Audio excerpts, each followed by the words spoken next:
কুল হুয়াল্লাহু আহাদ, আউযু বিল্লাহি বিসমিল্লাহ সহ, কুল আউযু বিরাব্বিল ফালাক, আউযু বিল্লাহি বিসমিল্লাহ সহ, কুল আউযু বিরাব্বিন নাস, আউযু বিল্লাহি বিসমিল্লাহ সহ। বাচ্চা পড়তে পারে না, আপনি পড়বেন, হাতের মধ্যে ফু দিবেন, দিয়ে বাচ্চার পুরা গা সুন্দর করে মশাই করবেন, একবার শেষ।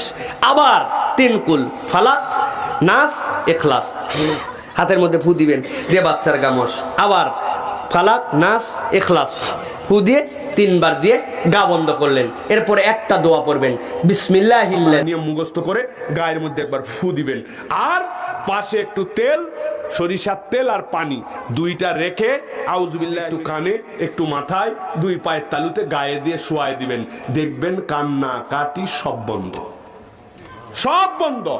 এরপরেও যদি বেশি খবিসি করে, বেশি শয়তানি করে, তাহলে আপনি আউযুবিল্লাহ বিসমিল্লাহ সহ অল্প একটু লবণ নেবেন, লবণের মধ্যে ফু দিয়ে, একটু ওর মধ্যে ফু দিয়ে সূরা ফাতিহা পড়বেন, পানির মধ্যে দিয়ে দিবেন, ওই পানি দিয়ে ঘরটা মুছে দিবেন। 7 দিন করেন, এরপরে শয়তান খালি বাহিরে কানবে, হায় হায় এমন এক হুজুরে আনছিল বদমাইশ, আমারে সব ঈমান হারার রাস্তা বন্ধ করে দিল।